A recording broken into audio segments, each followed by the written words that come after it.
অগ্নিমূল্য বাজার দর, পকেটের টান ক্রেতাদের, বাজার হারিয়েছিল তার স্বাভাবিক ছন্দ। এই পরিস্থিতির বদল আনতেই বৈঠক থেকে বাজার দরে হ্রাস টানার নির্দেশ দিয়েছিলেন মুখ্যমন্ত্রী স্বয়ং। মাননীয়ার নির্দেশে শহর কলকাতার একাধিক বাজারে বেড়েছে টাস্ক ফোর্সের নজরদারি। পাশাপাশি বিভিন্ন জেলার ব্যবসায়িক সংগঠনগুলির সঙ্গেও কথাবার্তা বলছেন টাস্ক ফোর্সের আধিকারিকরা। কিন্তু টাস্ক ফোর্সের বিশেষ প্রতিনিধি দলের উপস্থিতিতে সবজির দাম কিছুটা কমলেও তাদের আড়ালে বদলে যাচ্ছে বাজারের ছবি। অপেক্ষাকৃত বেশি দামে কিছু দোকানে বিকোচ্ছে শাকসবজি। সমস্যার সম্মুখীন ক্রেতা মহল।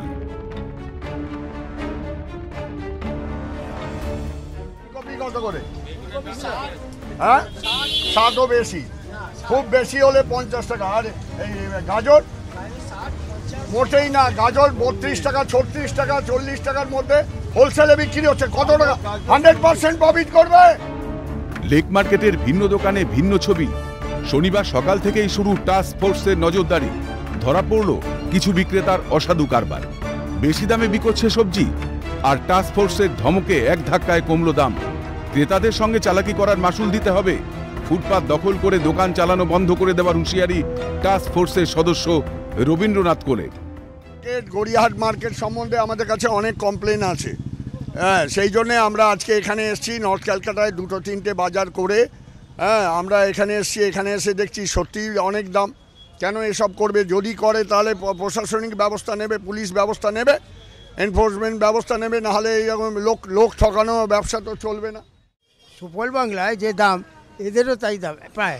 তাহলে তাহলে আর কি তফাৎ হলো? ওখানেও 60 টাকা, তো ভেন্ডি এখানেও 60 টাকা। তাহলে সুফল বাংলায় আমাদের রেখে লাভ কি?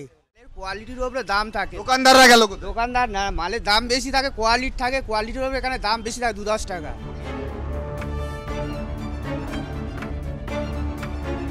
বাজার দরের হেরফের চোখে পড়ল মানিকতলা বাজারেও।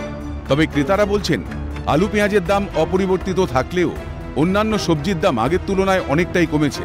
কিন্তু পাইকারি বাজার থেকে খুচরো বাজারে সবজি নিয়ে আসার জন্য পরিবহনের উপরেও হেরফের করছে সবজির দাম। সপ্তাহ আগে এই পটলটা কত দাম দিয়ে কিনেছিলেন আপনি? 80 টাকা। 80 টাকা, এখন সেটা 60 টাকা। 60 টাকা। অপরিবর্তিত কি রয়ে গেল? আলু পেঁয়াজ, মানে সেটা দাম কমেনি? না, আলু পেঁয়াজের দাম কমেনি। আলু পেঁয়াজটা কমেনি। আমরা যেরকম কিনবো সেরকম বিক্রি করব। আচ্ছা, মানে কিনছেন কি বেশি দিয়ে আপনারা? হ্যাঁ, আমরা 10 টাকা লাভ হলে যথেষ্ট। সব মিলিয়ে আপাত দৃষ্টিতে যদি দাম সমস্ত জায়গায় সমান হয় বা কোথাও যদি হেরফের হয়, তার একমাত্র দায়ভার বিক্রেতারা চাপাচ্ছেন পাইকারি বাজারের ক্ষেত্রে। তার কারণ পাইকারি বাজার থেকে যে দামে তারা কাঁচা সবজি কিনছেন, তার থেকে কিছু টাকা অংশ লভ্যাংশ রেখে তাদেরকে খুচরো বাজারে বিক্রি করতে বাধ্য হতে হচ্ছে। সাত সকালে জমজমাট গড়িয়াহাট মার্কেটেও হানা দেয় টাস্ক ফোর্স।